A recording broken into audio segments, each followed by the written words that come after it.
What is going on, my homies? I have something absolutely naughty for you today, so check that thing out. This is the new Baitsanity Chimera. I got my hands on one of the earliest ones.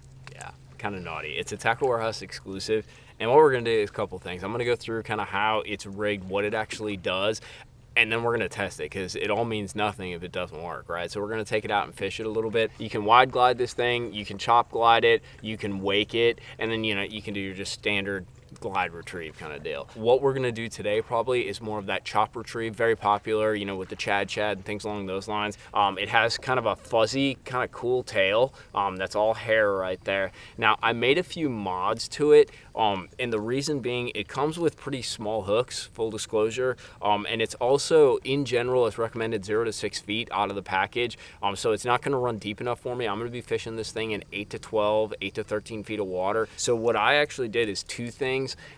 You'll notice these are some bigger hooks, so I put some bigger hooks on it. These are short shank 1/0 mustad hooks. And then what I also did, if you can see right there, you guys are familiar with Nishine, and they use this little weight. And I can't take credit for this. My buddy Jacob Wall, who's awesome at swim baiting, I am a total novice, but he's been playing around with this, and he figured out that using that Nishine front weight on that front hook like that, just that little dangler, the same one we use on that Nishine jerkbait, it helps to get it down. It's a little better than using the tabs and that. So I strapped that on there. So basically bigger hooks, help me handle some of those bigger fish, as well as sink the bait down a little bit more, and then adding that lead weight on the front. I believe in the package it also comes with some tungsten strips, like stick-on strips, so you can stick on a strip here, and that would kind of address my needs. But I got a naked one, dude, so I got to make do with what I got, right? Setup that we're going to be using today is what Mike Bucco always recommends to me. This is a Dobbins Fury 795. I have 20-pound fluorocarbon on here. I know a lot of guys use more like mono or some of those weird combination lines. That's what I have on. It'll also help to sink down that bait a little bit more. I have a Daiwa. It's a Tatula. It's the 150p, a little bigger reel. I believe it's a 721. It's a little bit quicker because, especially for this chop glide approach, you want to be able to pick up line because you're not so much reeling it, so you can't over reel the bait, but you do want to twitch, and you need to be able to pick up that line. I think what I like most about it, and one of the reasons you don't see so many glide baits on my channel, is price point. I'm not willing to spend $300 on a glide bait. I don't know the exact price point of this, but it is competitive with the Chad Shad, which is so popular right now. So it's affordable. It's not super expensive. I'm not going to lose my mind and cry the rest of the day if I hang it on like that tree right behind me. So that makes me super comfortable. But let's get out there and let's slang this thing around and give it a try, dude. I'm excited to see if it can catch some fish and if I can figure out this chop glide deal.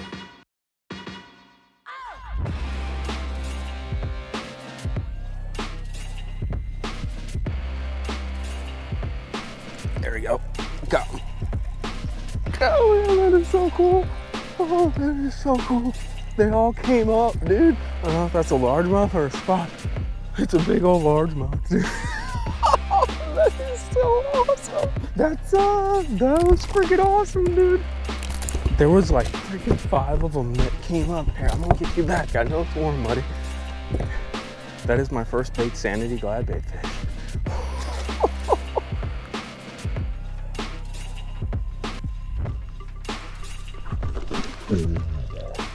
God, dude.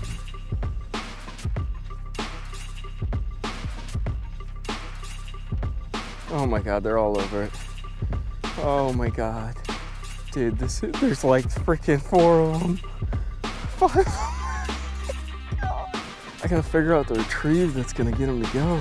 You gotta kind of calm down too, because if you jerk on the bait too hard, it rises it up too much. You wanna kind of have it in that middle water column, and you just tease them, dude. And it's so hard to do because you see all these fish on the forward facing and you're like, oh my God, they're all, dude, look at them all. They're all over it right now. It's just sitting there. Oh God, I gotta twitch again. Oh my God, dude, this is the number of fish. Do you guys see? I'm way over them, but there's so many fish. All right, we're gonna feed it some line. We're gonna get back down there. I don't know if they'll go. It's really, really close to the boat, but we gotta try. There she is. That's a big one, dude. That's a freaking giant. Oh my God. Get in here. Oh That's a friggin' 7-pounder, dude. Holy jeez Louise. Please be recording. Bro. Golly jeez. Dude, look at that thing. Go swim baiting, they said. It'll be fun, they said. Oh, look at that, dude. That is Mikey's Baitsanity bass, dude. I do not know how to do this very well. But I got it to work. Holy crap. Dude, smoked it. Like, I'm talking like lit that bait on fire. It was like twitch, twitch, and then that last twitch, she couldn't handle it, bro.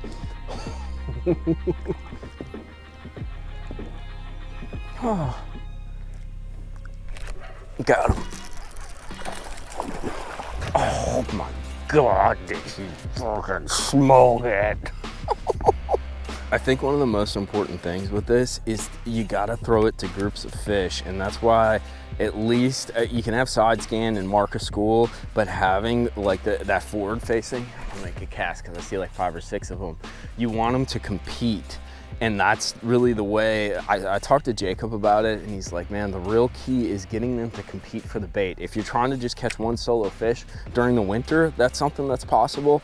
But during the summer, you need to have them together. They need to all want the bait, and then one of them triggers the other, and then everything just lets loose. There's like 3 of them behind it. This is so intense, dude. And I marked them on the half tip target, and I'm casting around them. I gotta sink this thing down for like a minute and a half. It's not the super fastest sinker, but once, there she is. Oh, that's a big one.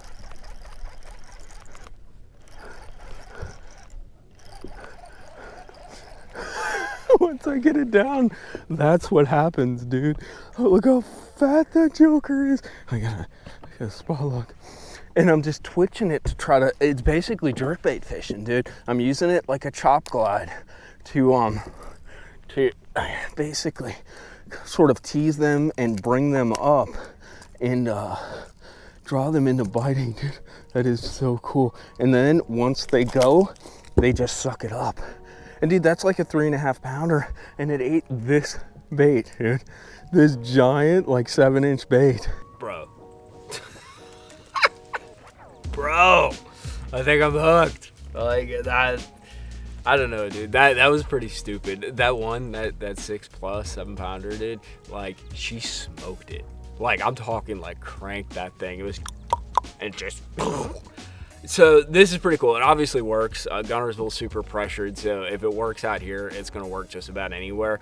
A couple interesting things that I noticed when I'm fishing it. So one thing is it does have little swivels on the hooks, so they do spin around. It leads to a lot less, missed fish or lost fish when you're fighting them towards a boat. Swim baits kind of suffer from that spoon deal, where it's a big hook and then it's a big bait, so it knocks the hooks out. So if you can have them swiveling, at least it kind of gets you a little bit of leverage when you're tugging them in. The other thing that's interesting too is this has what's called like a submerge to sink aspect to it. So basically what happens is when you throw the bait in, water fills into these chambers right here, and it helps it to sink initially, but then what it does is it creates like a neutral buoyancy, and I believe that happens like around 6 feet, 7 feet. With that weight, it does continue to sink, but what's kind of cool is when I cast it out, that first 2 feet is kind of slow, then the bait fills with water, the next 3 feet it gets down pretty quick, and then it kind of slows down, and then that dangle weight, that Nishine dangle weight that I have on there, that's what gets it down the rest of the way. The other thing is too, it's a little bit bigger than the Chad Shad, what I've been throwing, at least weight wise, so it slangs really well.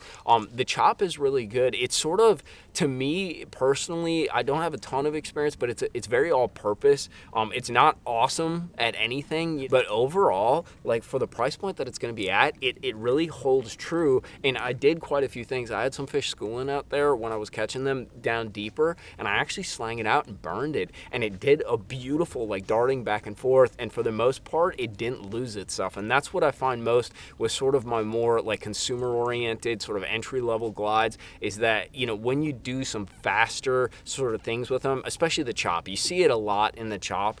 This holds the chop really well, but when you start burning those baits, they wash out and they roll, and you lose that sort of that pulse, that, you know, that good movement that's going to drive a fish nuts and drive them to actually bite it. This thing was actually pretty damn stellar, dude.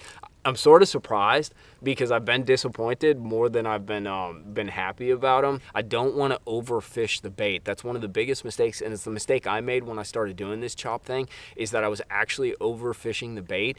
So that 795, still a pretty stout rod, has backbone, but the tip's a little bit softer, so it's perfect for sort of walking a bait like this back and forth, twitching it, and doing that sort of chop glide retrieve.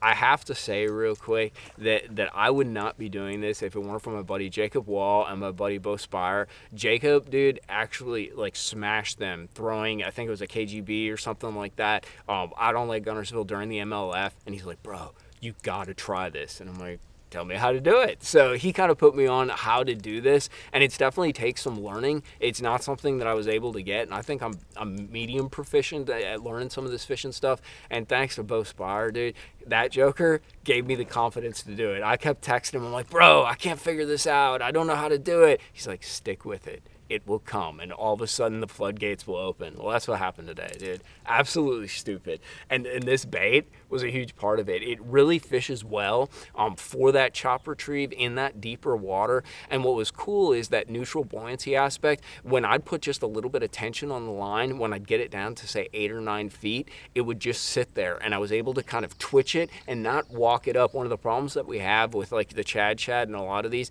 is they really want to dart upwards when you start doing that chop glide, and this guy stayed down medium well. It wasn't perfect, but it really did hold down with that front weight on it, and I was able to kind of chop it in place and really draw those fish up off the bottom. Super cool though, dude. Absolutely stupid. I'll put links to this in Tackle Warehouse, so you guys can go check it out. It's the new Baitsanity Chimera. Very cool bait, very versatile. I think that's why I like it. I've talked about a lot in my videos how I want to have one rod that can do 72 different things, and when it comes to glide baits, it's really hard to find that, especially something that does it decently. And what's cool is you can wake this thing, I can burn it, I can do a standard glide retrieve, I can do that chop glide retrieve, which is probably the most important right now, but it has a lot of different functionality, and I can leave it on the same setup and do all those things. So it's pretty damn cool. I'm pretty fired up, dude. I'm gonna go back out and throw it a bit more though. If you guys enjoyed this video, hit that like and subscribe button. Definitely drop in and check this thing out at Tackle Warehouse. If you got any mods or tweaks to add to this thing, drop them down in the comments box. But I'm going fishing, boys. I will see you later.